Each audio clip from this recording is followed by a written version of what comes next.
Constitution के 11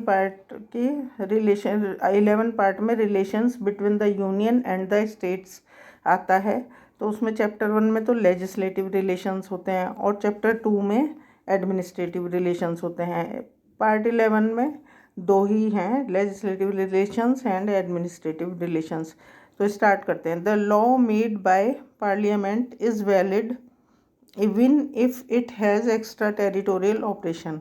जो law parliament द्वारा बनाए जाते हैं वो एक्स्ट्रा टेरिटोरियल भी, मतलब अपनी टेरिटरी से, यूनियन के अलावा भी स्टेट में भी ऑपरेट किए जा सकते हैं।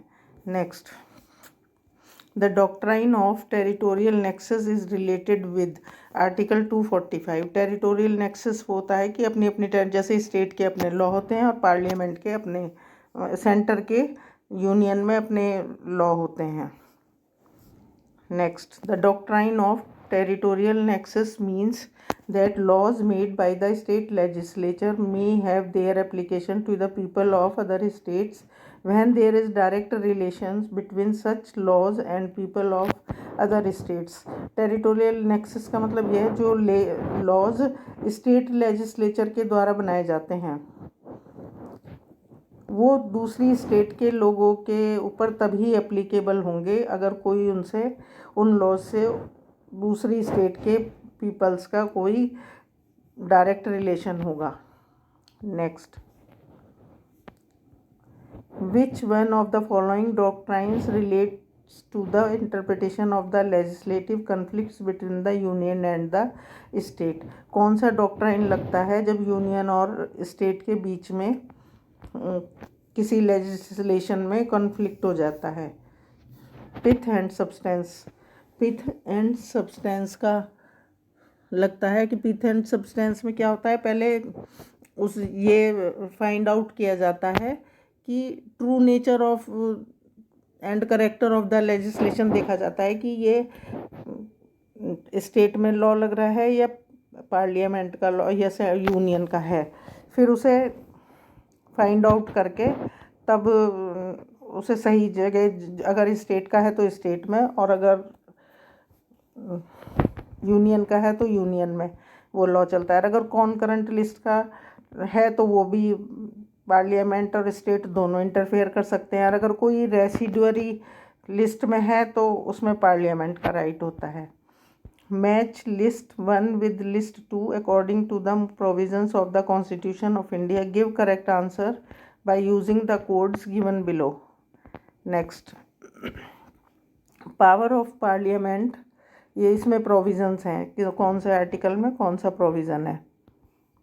ये इसमें प्रोविजंस हैं कौन से आर्टिकल में कौन सा प्रोविज़न है।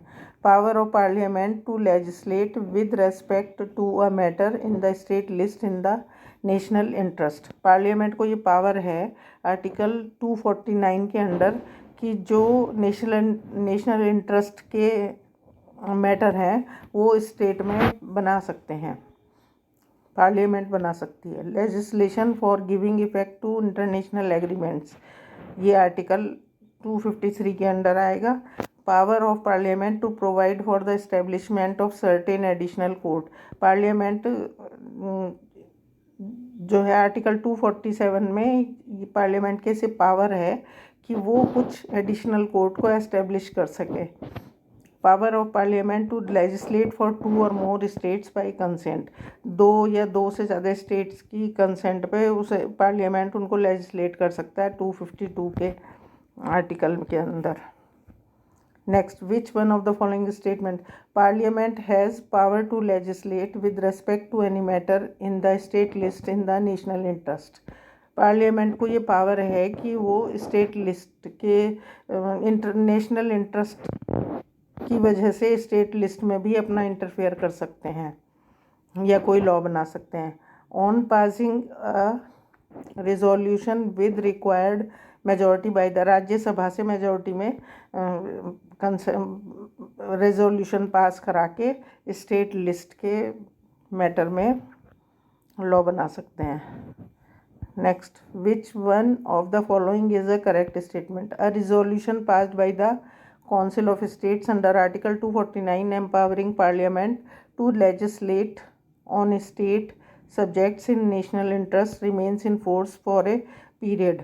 जो रिजोल्यूशन पास होता है ना काउंसिल ऑफ स्टेट्स का, वो पार्लियामेंट को जो लेजिस्लेट करने के स्टेट को लेजिस्लेट करने की पावर देता है, वो 1 साल से ज़्यादा नहीं चल सकता। Next, law made by the parliament with respect to the any matter enumerates in state list के में जो पार्लियामेंट लॉ बनाते हैं during proclamation of emergency under emergency के टाइम पे will cease to have effect in which one of the following condition. कब वो सीज हो जाते हैं? On the expiration of 6 month, जब 6 महीने ख़त्म हो जाते हैं तो वो लॉ खुद ही एक्सपायर हो जाता है। In Hochest Pharmaceutical Limited versus State of Bihar made a law under entry 54 list 2 and center made a law under entry 33 and list 3. The laws overlap. Will repugnancy arise in such a case? दोनों case में ही मतलब रिपुगनेंसी होगी। The question of repugnancy under Article 254 Clause 1 between a law made by Parliament and a law made by the state legislature arises only in case both the legislations occupy the same field with respect to one of the matters enumerated in the concurrent list। मतलब जब किसी matter में state list of union दोनों आ जाते हैं तो concurrent list चलती है। इस केस में ऐसा हुआ था Hoechst pharmaceutical versus state of Bihar के केस में।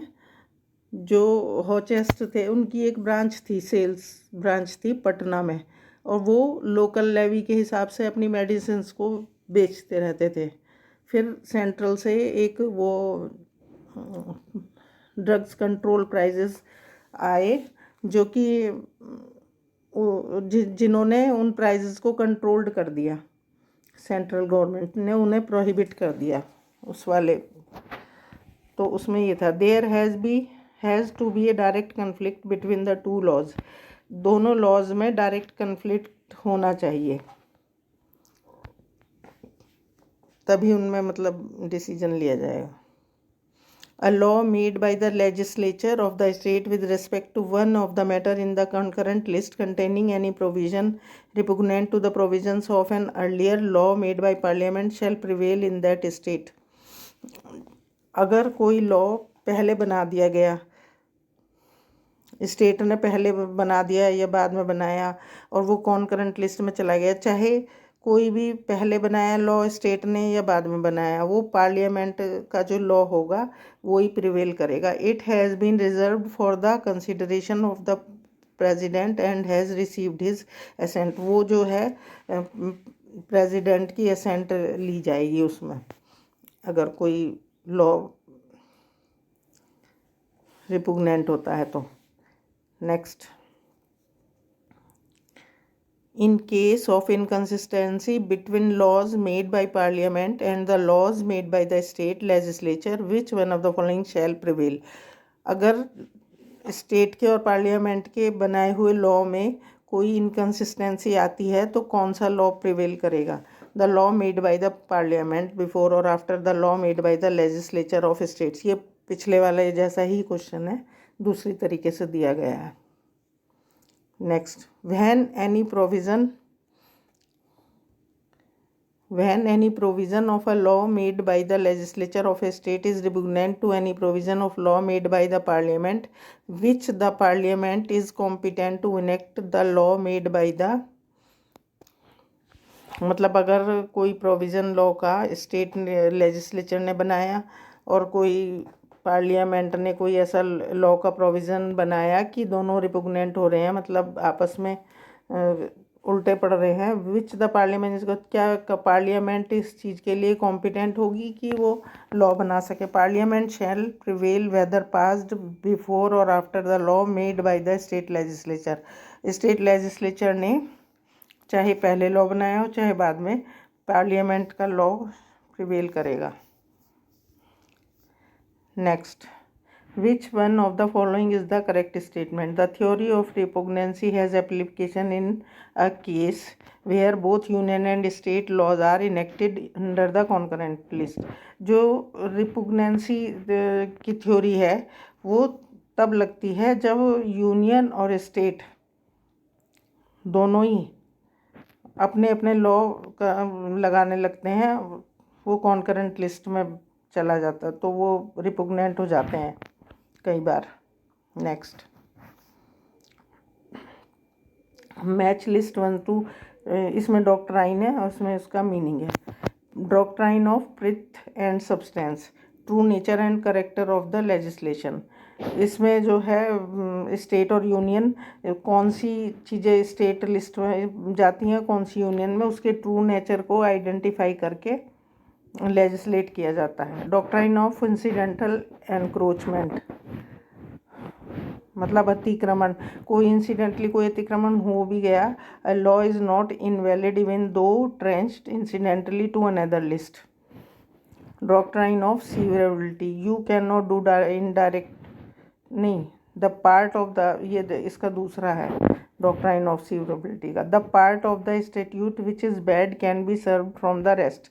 अगर किसी स्टेट्यूट का मतलब स्टेट के लॉ का कोई पार्ट ठीक से काम नहीं कर रहा तो वो थोड़ा सा हटा के बाकी को यूज़ कर सकते हैं।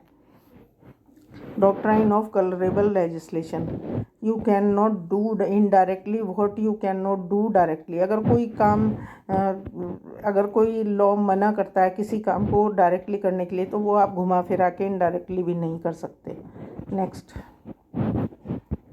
Match list 1 with list 2 and select the correct answer using the codes given below the list. State of Rajasthan versus G Chawla, pith and substance का इसमें डॉक्ट्राइन लगा था, जिसमें कि एम्पलीफायर ज़ोर ज़ोर से बजाने पे स्टेट ने ही प्रोहिबिट कर दिया था पब्लिक की पीस एंड हेल्थ के लिए। KT Moopil Nair versus state of Kerala, colourable legislation का केस था। इसमें जो है जो लैंड थी उसको बराबर बांट दिया गया, लेकिन प्रोडक्टिविटी के हिसाब से वो इनजस्टिस, इनइक्वालिटी और इनजस्टिस था, तो इसको अनकॉन्स्टिट्यूशनल बताया गया था। Gujarat university versus state of Kerala, ये हारमोनियस कंस्ट्रक्शन का केस था। इसमें गुजरात ने, स्टेट ने मतलब अपने यूनिवर्सिटी में ये बोल दिया कि जो कुछ भी काम होगा वो तो या तो हिंदी में होगा या फिर गुजराती में होगा। तो इसमें फिर सेंटर यूनियन ने इंटरफेयर करके ये बताया कि कॉन्करेंट लिस्ट में जाएगा, जो एजुकेशन है पार्ट है वो कॉन्करेंट लिस्ट में जाएगी। M Karunanidhi versus union of India, ये रिपुगनेंसी का था। इसमें ये फाइंड आउट हुआ था कि चीफ मिनिस्टर हो या मिनिस्टर, वो अनडाउटेडली पब्लिक सर्वेंट हैं। Next, which of the following combinations are correctly matched? Territorial nexus, object should have territorial connection with the state, जो भी ऑब्जेक्ट है वो स्टेट के टेरिटोरियल कनेक्शन होना चाहिए। मतलब pith and substance, the validity of legislation is determined by the degree of invasions into the field. Pith and मतलब कितना कहाँ का लॉ लगेगा पिथ एंड सब्सटेंस में, ट्रू नेचर को उसका देखा जाएगा कि क्या सही है। Colourable legislation, you can not do directly what you can not do directly, जो काम तुम डायरेक्टली नहीं कर सकते तो इनडायरेक्टली भी नहीं करना है। Match list 1 to with list 2 and select the correct answer using the code given below.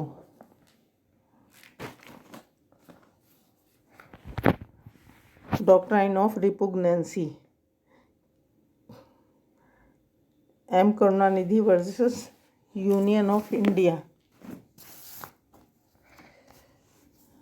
अरे ये करुणानिधि का केस था, वो पहले मैंने शायद गलत बता दिया, हाँ नहीं सही था।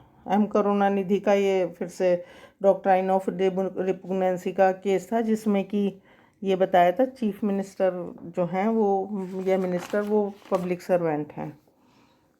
Doctrine of colourable legislation, state of Bombay versus FN Balsara.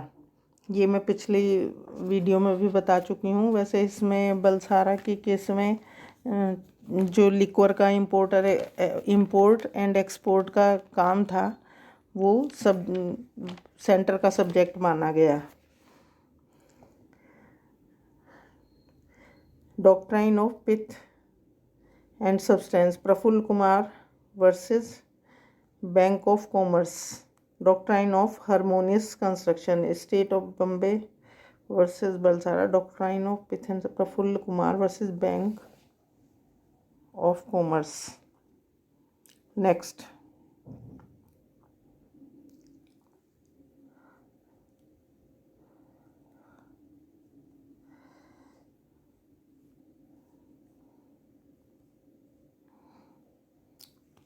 match list 1 with list 2 and select the correct answer using the code given below the list.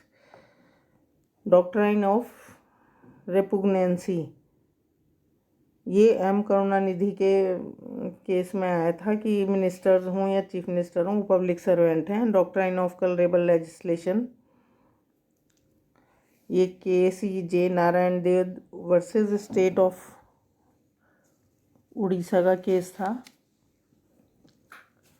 जिसमें कि एबॉलिशन ऑफ जमींदारी का ये केस था, जिसमें कि डायरेक्ट मीडिएटर को हटाकर और स्टेट के से कांटेक्ट करना था direct. Doctrine of pith and substance, state of Bombay versus FN Balsara, ये इसमें लिक्वर बेचने का सेल और एक्सपोर्ट और इंपोर्ट को यूनियन के मतलब कॉन्करेंट लिस्ट में माना गया। Doctrine of harmonious construction,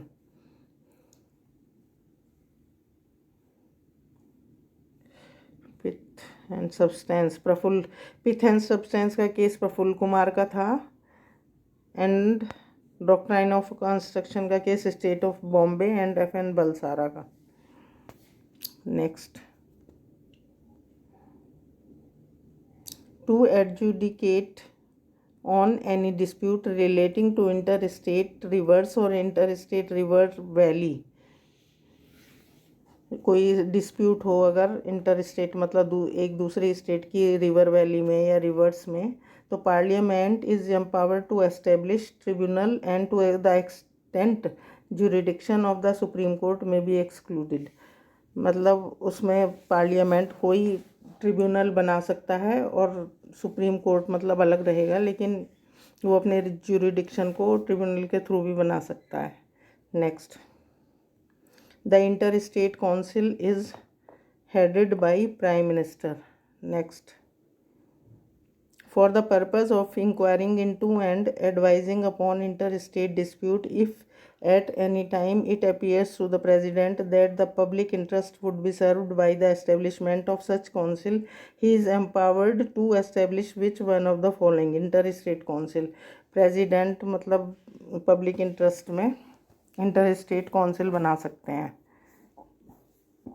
for the purpose of inquiring into the advising upon inter state, ये वही क्वेश्चन दोबारा आगे। Next, which one of the following has been set up under the constitution of India.